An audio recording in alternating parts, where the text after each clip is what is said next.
ایک وقت تھا جب پاکستان کی ٹی20 ٹیم کا ہر میچ دیکھ کر فینس کا دل دکھ جاتا تھا۔ ہر بار وہی سلو سٹارٹ، وہی ڈیفینسو گیم اور پھر وہی 150-160 کا ٹوٹل۔ لگتا تھا جیسے ٹیم ٹی20 نہیں ODI کھیل رہی ہو۔ بابر اور رضوان نے رنز تو بنائے، لیکن ان کا طریقہ ایسا تھا جیسے وہ ہر بال پہ سوچ سمجھ کر قدم رکھ رہے ہوں۔ پاور پلے میں رنز ضرور آتے تھے، مگر لگتا تھا جیسے ٹیم میچ جیتنے نہیں صرف وکٹس بچانے اتری ہو۔ اس کا ثبوت یہ ہے کہ اگر ہم 2021 کے بعد کا پاور پلے سٹرائک ریٹ دیکھیں تو پاکستان 114 کے سٹرائک ریٹ کے ساتھ 9ویں نمبر پر ہے، یعنی ایون آئرلینڈ اور افغانستان تک ہم سے آگے نکل چکے تھے۔ اور سب سے عجیب بات، 50 سے زیادہ میچز گزر چکے تھے لیکن پاکستان ایک بھی دفعہ 200 پلس کا سکور نہیں کر سکا تھا۔ لیکن پھر سب کچھ بدلنے لگا۔ سلیکٹرز نے پہلی بار تھوڑا بولڈ ڈیسیجن لیا۔ وہ فیسز جن پر سالوں سے ریلائی کیا جا رہا تھا انہیں ڈراپ کر دیا گیا اور ان کی جگہ آئے نئے لوگ، یعنی young blood, new mindset کے ساتھ۔ اور پھر کیا ہوا؟ آخری 8 میچز میں پاکستان نے 4 دفعہ 200 پلس کا سکور لگا دیا۔ جو کام 50 میچز میں نہیں ہوا تھا وہ اس ینگ بلڈ نے 2 سیریز کے اندر کر دیا۔ یہ صرف رنز کا فرق نہیں تھا، یہ سوچ کا فرق تھا۔ پہلے مائنڈ سیٹ یہ تھا کہ میچ کی شروعات میں وکٹس بچا لو اور پھر آخری اوورز میں تھوڑی ہٹنگ کر کے 160 یا 170 تک چلے جاؤ، اور بس اسی کو ٹی20 کا فارمولا سمجھا جاتا تھا۔ لیکن اب سوچ بدل گئی ہے۔ اب ٹیم گراؤنڈ میں یہ سوچ کر اترتی ہے کہ فرسٹ بال سے ہی پریشر ڈالنا ہے اور شروعات سے ہی ایگریشن دکھا کر گیم اپنے کنٹرول میں کرنی ہے، اور ریزلٹ وہ آپ کے سامنے ہے۔ اب پاکستان کی بیٹنگ صرف سروائیول نہیں، ڈومینیشن کا سگنل دیتی ہے۔ تو چلیے بات کرتے ہیں پاکستان کی ٹی20 کرکٹ کے نئے دور کی شروعات کی، The new era of Pakistan cricket۔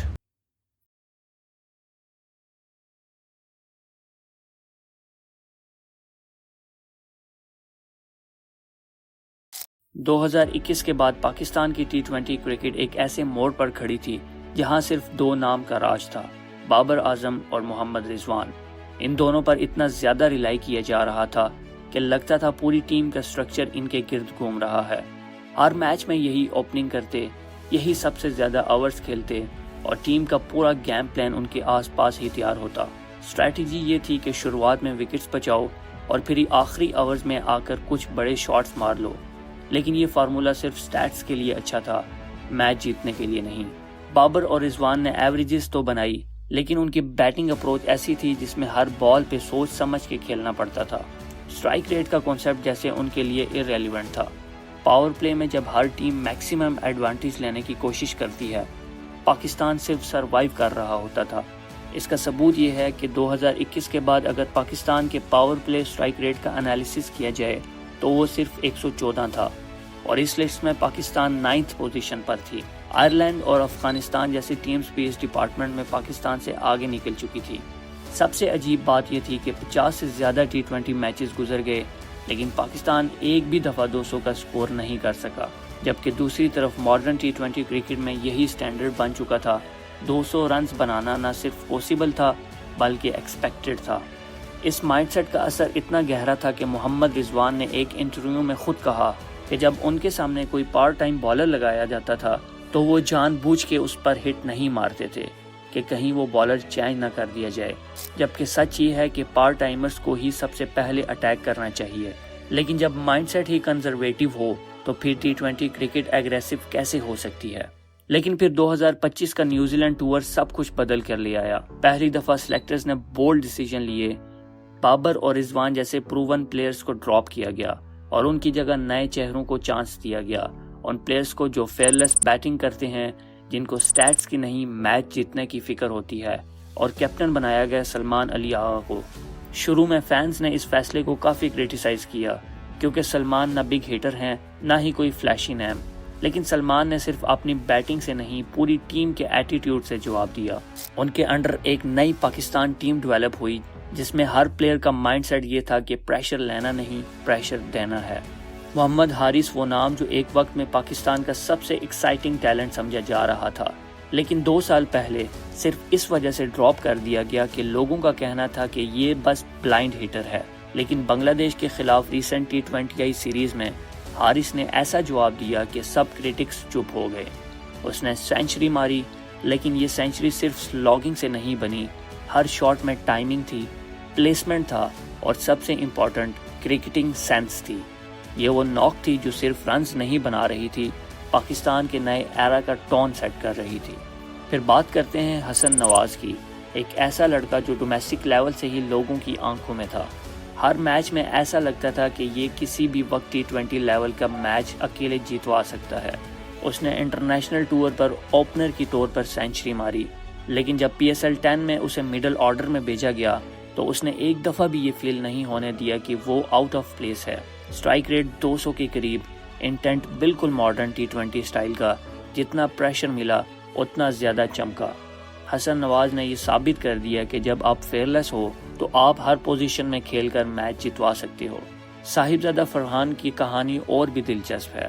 اس سے پہلے وہ 3 دفعہ نیشنل ٹیم کا حصہ بن چکے تھے، ہر سال وہ ڈومیسٹک میں ٹاپ کرتے تھے، لیکن اس کے بعد صرف انہیں 1-2 میچز ملتے تھے، پھر ٹیم سے نکال دیا جاتا تھا۔ لیکن اس دفعہ جب انہیں کنسسٹنٹ موقع ملا، اس نے بیٹ سے جواب دیا، ہر شاٹ میں انٹینٹ تھا، ہر اننگ میں یہ میسج تھا، میں صرف ٹیم کا حصہ بننے نہیں، میچ ونر بننے آیا ہوں۔ سعیم ایوب بھی کم بیک موڈ میں تھے، انجری کے بعد جب واپس آئے تو فارم میں تھوڑا سٹرگل تھا، لیکن بنگلہ دیش کے خلاف سیریز میں اس نے وہ گلمپس دکھائے جو اس کو سب سے زیادہ ڈینجرس ینگ اوپنر بناتا تھا۔ اس کے شاٹس میں ایگریشن تھا، ہر بال کے ساتھ کانفیڈنس واپس آتا نظر آیا۔ اور یہ صرف کچھ پلیئرز کی پرفارمنس نہیں تھی، یہ ایک کلیکٹیو شفٹ تھا، ایک ٹیم مائنڈ سیٹ کا ٹرانسفارمیشن۔ پاکستان کی ٹیم پہلی بار ایسی لگ رہی تھی کہ ہر پلیئر میچ جتوا سکتا ہے، ہر پلیئر اپنے رول کے لیے کلیئر تھا، کوئی صرف وکٹس بچانے کے لیے نہیں کھیل رہا تھا، سب میچ ڈومینیٹ کرنے آئے تھے۔ بنگلہ دیش سیریز نے اس نئے ایرا کی بنیاد اور مضبوط کر دی۔ ہر میچ میں پاکستان نے ایگریسو انٹینٹ دکھایا، ہر میچ میں بیٹنگ میں نئے رنگ نظر آئے، ہر اوور میں لگتا تھا کہ یہ ٹیم صرف رنز بنانے نہیں، دھوم مچانے آئی ہے۔ بالنگ میں بھی نئے کمبینیشن نظر آئے اور فیلڈنگ میں انرجی کا لیول الگ ہی تھا۔ لیکن اس نئے دور کا سب سے خوبصورت حصہ صرف پلیئرز کا فیئرلیس ہونا نہیں تھا، بلکہ فینس کا ریئیکشن بھی اتنا ہی زبردست تھا۔ یہ وہی فینس تھے جو سالوں تک سلو کرکٹ دیکھ کر فرسٹریشن میں جیت کی دعا کرتے رہتے تھے، لیکن جب انہیں اصلی T20 کرکٹ دیکھنے کو ملی، انٹینٹ والی، ایگریشن والی، فیئرلیس بیٹنگ والی، تو انہوں نے اس ینگ ٹیلنٹ کو فل سپورٹ کیا۔ اس کا سب سے بڑا ثبوت بنگلہ دیش کے خلاف ایک ڈیڈ ربر میچ، نہ ناک آؤٹ کا پریشر تھا، پھر بھی اسٹیڈیم فل تھا۔ اسٹیڈیم میں قریب 30,000 لوگ صرف اسی لیے آئے کیونکہ وہ کرکٹ کو انجوائے کرنا چاہتے تھے، اور اس ٹیم کی کرکٹ ایسی تھی جو صرف سکور بورڈ نہیں، فینس کا دل بھی جیت رہی تھی۔ یہ ثابت کرتا ہے کہ جب آپ انٹرٹیننگ کرکٹ کھیلتے ہو تو لوگ صرف رزلٹ نہیں، انٹینٹ بھی دیکھتے ہیں، اور جب انہیں یہ فیل ہو کہ ٹیم ہارتے ہوئے بھی لڑ رہی ہے تو ہر فین اپنی پوری لائلٹی سے ٹیم کے ساتھ کھڑا رہتا ہے۔ اب یہ ٹیم صرف ایک نئے سیٹ اپ کا نام نہیں، یہ ایک نیا جذبہ، نیا ارادہ اور نئے ایرا کا نام بن چکی ہے۔ اور اب امید صرف یہ نہیں کہ یہ پلیئرز کنسسٹنٹ رہیں، امید یہ ہے کہ یہ ٹیم آسٹریلیا اور انگلینڈ جیسے ٹیمز کے سامنے بھی اسی طرح فیئرلیس کرکٹ کھیلے گی اور انہیں بھی ڈومینیٹ کرنے کا حوصلہ رکھے گی۔ کیا آپ کو لگتا ہے کہ یہ فیئرلیس اپروچ پاکستان کرکٹ کا فیوچر ہے؟ اور کیا یہ ینگ ٹیلنٹ بڑے اوپوننٹس جیسے آسٹریلیا اور انگلینڈ کو اسی طرح ڈومینیٹ کر سکتا ہے؟ نیچے کامنٹ باکس میں اپنی رائے ضرور دیں۔ سبسکرائب